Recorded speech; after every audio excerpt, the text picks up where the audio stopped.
কলকাতার আরজি করের পর এবার পশ্চিমবঙ্গের জয়নগরের কুলতলিতে ঘটে গেল আরো একটি নারকীয় ঘটনা। 9 বছরের একটি নাবালিকা শিশু সে পড়ে বাড়ি ফিরছিল। মাঝ রাস্তা থেকে তাকে অপহরণ করে দুষ্কৃতীরা।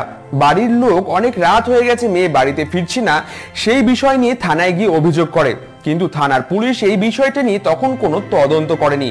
পরের দিন বাড়ির থেকে কিছুটা দূরে সেই নাবালিকার মৃতদেহ থ্যাতলানো অবস্থায় পাওয়া যায়।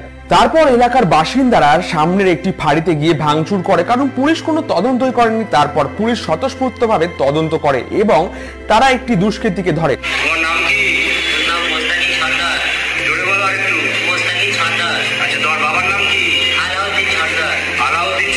পশ্চিমবঙ্গে ঘটে যাওয়া এই ধরনের ধর্ষণ নিয়ে পশ্চিমবঙ্গের মুখ্যমন্ত্রীকে প্রশ্ন করায় সে কি বলল একটু মন দিয়ে শুনুন।